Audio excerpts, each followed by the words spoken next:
Breakfast হোক বা dinner আর না হলে স্কুল অফিসের টিফিনে দারুণ স্বাদের এই রেসিপিটা আপনারাও বাড়িতে বানিয়ে দেখতে পারেন। খুব কম সময়ের মধ্যে রেডি হয়ে যায় আর খেতেও ভীষণ ভালো হয়। আশা করি রেসিপিটা আপনাদের খুবই ভালো লাগবে। তো চলুন রেসিপিটা বানানো শুরু করা যাক।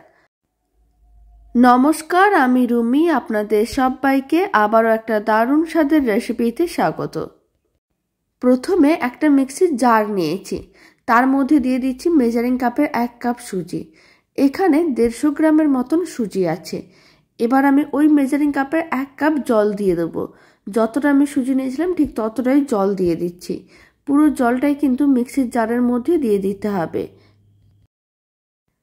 এবার আমি দিয়ে দিচ্ছি সামান্য পরিমাণ লবণ। 1 চামচ যে 4 চামচগুলো হয় তার 4 ভাগের 1 ভাগ। লবণটা খুব ভালো করে মিশিয়ে নিতে হবে আর খুব ভালো করে সমস্ত কিছু পেস্ট করে নিতে হবে। সুজিগুলো খুব ভালো করে পেস্ট করে একটা মসৃণ ব্যাটার রেডি করে নিতে হবে। খুব ভালো করে সুজিগুলোকে পেস্ট করে নিয়েছিলাম। এবার আমি আপনাদের দেখিয়ে দিচ্ছি। আপনারা দেখুন মিশ্রণটা কিন্তু একেবারেই মসৃণ। এইভাবে কিন্তু খুব সুন্দর করে সুজিগুলোকে পেস্ট করে নিতে হবে। এবার একটা বড় সাইজের মিক্সিং বোল নিতে হবে, তার মধ্যে পুরো মিশ্রণটাই দিয়ে দিতে হবে। সুজির পুরো মিশ্রণটা দেওয়ার পরে এখন আমি দিয়ে দিচ্ছি একটা ডিম। এখানে আমি একটা ডিম দিয়েছি, আপনারা চাইলে ডিমের পরিমাণটা বাড়াতেও পারেন বা ডিমটা নাও দিতে পারেন, তবে ডিমটা দিলে খেতে অনেক বেশি ভালো লাগবে। খুব ভালো করে ডিমটাও মিশিয়ে নিতে হবে।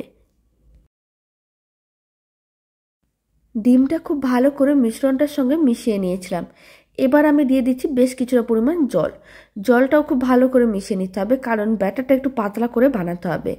খুব বেশি আবার পাতলা করে বানানোর দরকার নেই। এইভাবে কিন্তু একটু পাতলা করে বানালে বানাতেও অনেক সুবিধা হবে, দেখতেও ভালো লাগবে আর খেতেও ভালো লাগবে। বেশ নরম তুলতুলে হবে। খুব ভালো করে সমস্ত কিছু মেশানো হয়ে গেছে। মিশ্রণটা একেবারেই রেডি। এবার আমি মিশ্রণটাকে এক সাইডে রেখে দিচ্ছি। এখন একটা কড়াইকে গ্যাসের ওভেনের উপরে বসিয়ে দিলাম। কড়াইয়ের মধ্যে দিয়ে দিচ্ছি 1 চামচ সাদা তেল। তেলটা গরম করে নিতে হবে। তেলটা যখন গরম করা হয়ে যাবে তখন আমি এর মধ্যে দিয়ে দিচ্ছি 2 মিডিয়াম সাইজের কুচনো পেঁয়াজ। পেঁয়াজটা একটু বেশি করে দিলাম, এতে খেতে বেশ ভালো লাগবে। আর আমি দিয়ে দিলাম 2 কুচনো কাঁচা লঙ্কা। এখন কুচনো পেঁয়াজ ও কুচনো কাঁচা লঙ্কাটাকে একসঙ্গে ভালো করে মিশিয়ে নিতে হবে। আর মিডিয়াম ফ্লেমে কুচনো পেঁয়াজগুলোকে হালকা করে একটু ভেজে নিতে হবে। প্রায় 1 মিনিটের মতন ভেজে নিয়েছিলাম। এখন আমি সামান্য পরিমাণ হলুদ গুঁড়ো দিয়ে দিলাম আর আমি দিয়ে দিচ্ছি কিছুটা পরিমাণ লঙ্কার গুঁড়ো। অল্প একটু লঙ্কার গুঁড়োও দিয়ে দিলাম আর দিচ্ছি স্বাদ অনুযায়ী লবণ। লবণটা একটু বেশি করেই দিয়ে দিলাম। এবার আমি এর মধ্যে দিয়ে দিচ্ছি গরম মশলার গুঁড়ো। এখন সমস্ত কিছু একসঙ্গে খুব ভালো করে মিশিয়ে নিতে হবে আর মশলাগুলোকে প্রায় মিডিয়াম ফ্লেমে 2 মিনিটের মতো নাড়াচাড়া করে ভেজে নিতে হবে।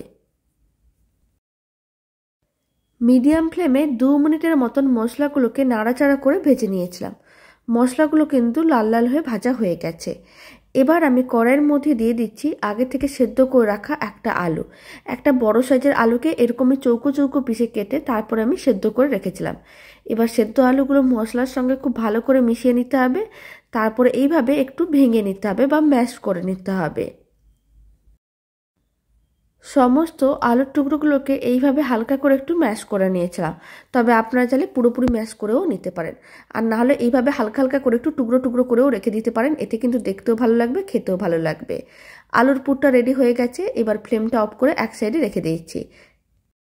আর একটা ফ্রাইং প্যানকে গ্যাসের ওভেনের উপরে বসিয়ে দিয়েছিলাম। অল্প একটু তেল দিয়ে ফ্রাইং প্যানের মধ্যে তেলটা খুব ভালো করে ছড়িয়ে নিতে হবে, যাতে মিশ্রণটা ফ্রাইং প্যানের মধ্যে আটকে না যায়।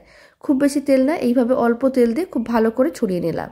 আর সুজি ডিম দিয়ে যে মিশ্রণটা রেডি করে রেখেছিলাম সেখান থেকে 1 হাতা মিশ্রণ নিতে হবে আর দিয়ে দিতে হবে। তারপর খুব ভালো করে মিশ্রণটাকে ছড়িয়ে নিতে হবে। ফ্লেমটা এই সময় লোতে রেখেছিলাম।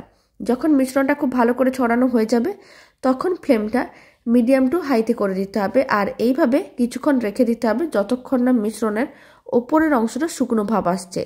এখন আমি আপনাদের 1 মিনিট পরে দেখাচ্ছি। আপনারা দেখুন ওপরের দিকটা শুকনো ভাব চলে এসেছে। অল্প একটু তেল ছড়িয়ে দিলাম। তেলটা কিন্তু চারিদিকে ভালো করে ব্রাশ করে নিতে হবে।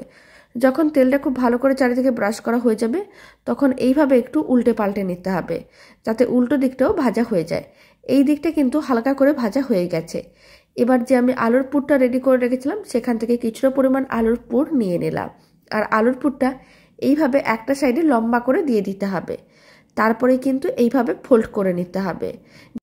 যেইভাবে পাটিসাপটা পিঠেগুলো ফোল্ড করে ঠিক সেরকম করেই ফোল্ড করে নিতে হবে। এতে দেখতে ভালো লাগবে আর পুরটাও বাইরে বেরিয়ে আসবে না। উল্টে পাল্টে বেশ লাল লাল করে ভেজে নিয়েছিলাম। আর এই রেসিপিটা বানানো কিন্তু একেবারেই সহজ আর খেতে ভীষণ ভালো হয়।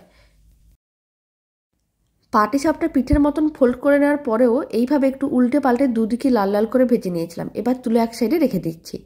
এখন আমি আপনাদের আর একটা বানানো দেখিয়ে দেবো। তার জন্য আবারও কিছুটা পরিমাণ মিশ্রণ ফ্রাইং প্যানের মধ্যে দিয়ে দিলাম। তারপর খুব ভালো করে চারিদিকে ছড়িয়ে নিতে হবে আর ফ্লেমটা এই সময় লোতে রাখতে হবে। যখন মিশ্রণটা খুব ভালো করে ছড়ানো হয়ে যাবে তখন ফ্লেমটা মিডিয়াম টু হাইতে করে দিতে হবে। আর এইভাবে কিছুক্ষণ রেখে দিতে হবে যাতে মিশ্রণের ওপরের দিকটা শুকনো ভাব চলে আসে। এখন 1 মিনিট পরে দেখাচ্ছি ওপরের দিকটা শুকনো ভাব চলে এসেছে। এখন সামান্য পরিমাণ তেল ব্রাশ করে নিতে হবে। তারপর এইভাবে একটু উল্টে পাল্টে নিতে হবে। এবার আমি একইভাবে কিছুটা পরিমাণ আলুর পুর নিয়ে নেব আর আলুর পুরটা এইভাবে একটা সাইডে লম্বা করে রেখে দিতে হবে। তারপরে একইভাবে পাটিসাপটা পিঠের মতন ফোল্ড করে নিতে হবে। প্রথমে এইভাবে ফোল্ড করে নিতে হবে, তারপরে কিন্তু একটু উল্টে পাল্টে মানে আর একটু লাল করে ভেজে নিতে হবে। এতে দেখতেও ভালো লাগবে আর খেতেও ভালো লাগবে। বাকিগুলো একইভাবে রেডি করে নিচ্ছি। বাকি সমস্তগুলো একইভাবে রেডি করে নিয়েছিলাম আর একটা প্লেটের মধ্যে সার্ভ করে নিয়েছি। দারুণ স্বাদের এই রেসিপিটা শেষ পর্যন্ত দেখার জন্য আপনাদের অসংখ্য ধন্যবাদ। বাড়িতে বানালে কমেন্ট বক্সে জানাতে একেবারেই ভুলবেন না খেয়ে কেমন লাগলো। আর রেসিপিটা ভালো লেগে থাকলে আপনারা যদি ফেসবুক থেকে রেসিপিটা দেখছেন পেজটিকে ফলো করে নেওয়ার অনুরোধ রইল। ইউটিউব থেকে দেখলে চ্যানেলটি সাবস্ক্রাইব করে নেওয়ার অনুরোধ রইল। পাশে থাকা বেল আইকনটি প্রেস করে নেবেন নতুন রেসিপির আপডেট সবার আগে পাওয়ার জন্য। তো চলুন ভিডিওটা আমি এখানেই শেষ করছি। আপনারা সবাই ভালো থাকবেন, সুস্থ থাকবেন। আপনাদের সঙ্গে আবার নতুন রেসিপি নিয়ে দেখা হচ্ছে।